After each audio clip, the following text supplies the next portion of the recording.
विराट के ऊपर भी 3 साल का एक लंबा पैच आया था जिसमें उसे दोबारा से बहुत सारे फेजेस से उसने गुजरा, लेकिन 3 साल से पहले और देखिए लेकिन से नहीं कहा कि मुझ पे तनकीद हो रही है, इनको उड़ा दो। आपको मॉडर्न डे क्रिकेट खेलना है और आपको टीम की जरूरत के हिसाब से खेलना। रोहित चला गया था, विकेट अच्छा प्ले नहीं कर रही थी फॉर द बैटर्स, उनका एक टारगेट सेट था जो ड्रेसिंग रूम में मीटिंग के अंदर उन्होंने सोचा था, उसको उस टारगेट को अचीव करना था, पूरी टीम को साथ लेके चलना था। अब जब बाबर आजम ने बात की तो मुझे बड़ी हैरानगी हुई। बाबर आजम ने बोला कि जब मैं मैदान में उतरा या जब हम मैदान में उतरे तो आसमान इतना क्लियर था, हम बारिश हमारे जहन में ही नहीं थी। माना कि तुम्हें स्लो खेलना था, लेकिन कम से कम तुम फखर के करीब तो आते, इसलिए कि तुम्हें ये पता होना चाहिए था कि अगर हमारा चांस बनता है, चलो बहुत मुश्किल है, लेकिन अगर हमारा जीतने के लिए चांस, आगे सेमीफाइनल के लिए चांस बनता भी है, तो तुमने इतने मार्जिन कम से कम क्रिएट कर लेना है ताकि न्यूजीलैंड का जो रन रेट है उसमें थोड़ा सा फर्क पड़े, यू नो।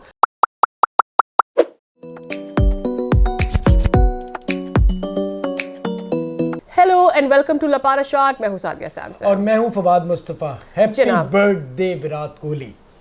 क्या बात है, 49th सेंचुरी, वाह क्या बात है। इसी पे 2 शेर आपके नाम। हजारों साल नरगिस अपनी बेनूरी पे रोती है, बड़ी मुश्किल से होता है चमन में दीदा पैदा।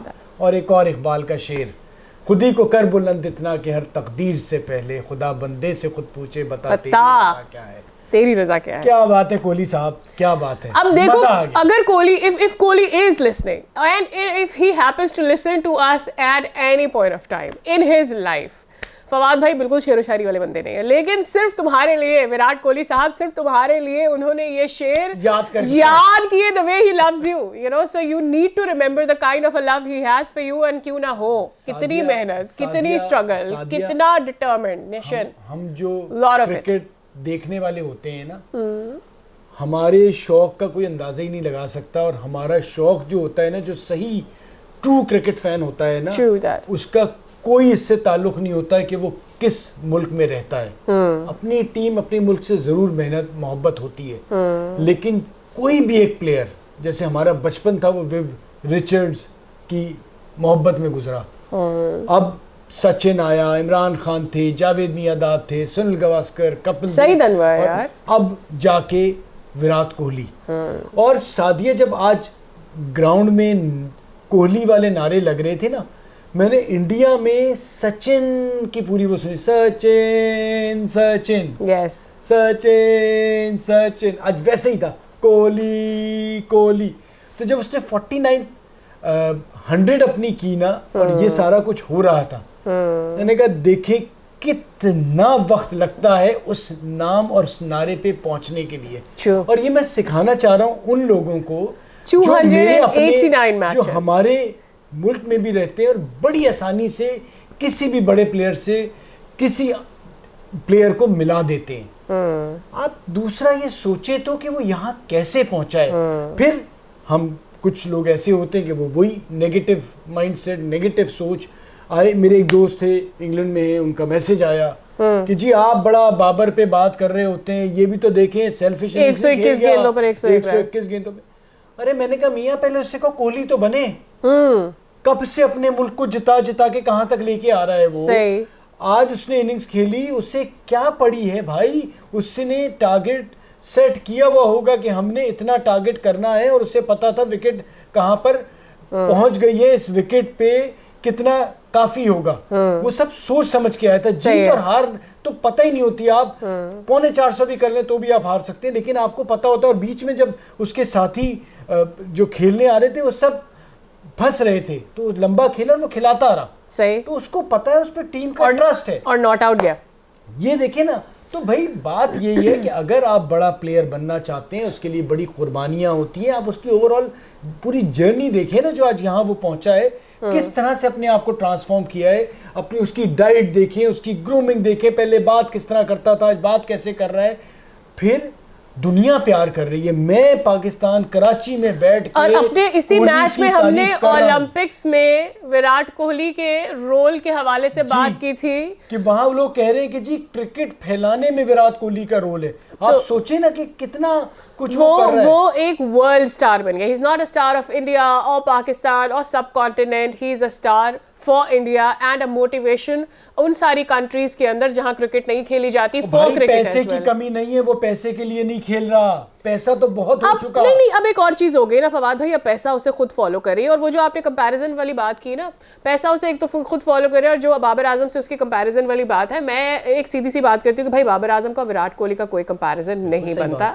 मैं किसी को कम या किसी को ज्यादा रेट नहीं कर रही, दो बिल्कुल अलग अलग तरीके से खेलने वाले प्लेयर्स हैं।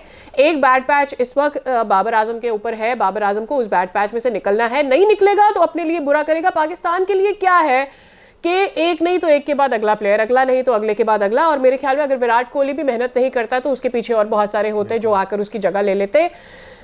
फ्रीक्वेंट बहुत जल्दी अगर मैं इस बारे में बात करूं, विराट के ऊपर भी 3 साल का एक लंबा पैच आया था जिसमें उसे दोबारा से बहुत सारे फेजेस से उसने गुजरा, लेकिन 3 साल से पहले और देखिए लेकिन से नहीं कहा कि मुझ पे तनकीद हो रही है, इनको उड़ा दो। अच्छा, लेकिन उससे क्या हुआ देखिए, अब वो भी चले एक अलग बात है, लेकिन उस 3 साल का जो एक बैड पैच था, उससे पहले भी वो एक बहुत बड़ा क्रिकेटर था। उससे पहले भी वो टेक्निकली बहुत करेक्ट था, कप्तान भी था, सारी चीजें थी। उसने कुछ चीजों को गिव अप किया, गिव अप करके अपने ऊपर फोकस किया, अपनी मेंटल स्टेबिलिटी के ऊपर फोकस किया, क्रिकेट पर फोकस किया। आज जो मैच उसने खेला है, जिस तरह से इंडिया को लेकर चला है भाई, उसने गेम को इम्प्रोवाइज किया। आप बाय द बुक क्रिकेट नहीं खेल सकते, आपको मॉडर्न डे क्रिकेट खेलना है और आपको टीम की जरूरत के हिसाब से खेलना। रोहित चला गया था, विकेट अच्छा प्ले नहीं कर रही थी फॉर द बैटर्स। उनका एक टारगेट सेट था जो ड्रेसिंग रूम में मीटिंग के अंदर उन्होंने सोचा था, उसको उस टारगेट को अचीव करना था, पूरी टीम को साथ लेके चलना था। So that's the answer to your the friend.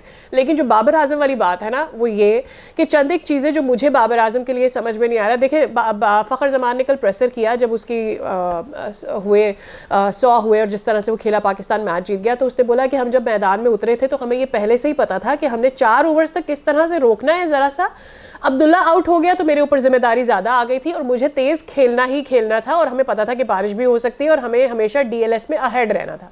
हो गया यहाँ तक। उसके बाद जो ये लोग कैजुअल कॉन्वर्सेशन करते हैं, जो PCB अक्सर अपलोड भी कर देता है, उस पर फ़खर ने और बाबर ने बात की। अब जब बाबर आजम ने बात की तो मुझे बड़ी हैरानगी हुई। बाबर आजम ने बोला कि जब मैं मैदान में उतरा या जब हम मैदान में उतरे तो आसमान इतना क्लियर था, हम बारिश हमारे जहन में ही नहीं थी। ये मुझे बड़ी अजीब सी लगी। उसकी वजह ये है, उसके फ़ौरन बाद जब मैं, उस वक्त तो मुझे बड़ी बात अजीब सी लगी, उसके बाद मैं सोशल मीडिया पर चली गई।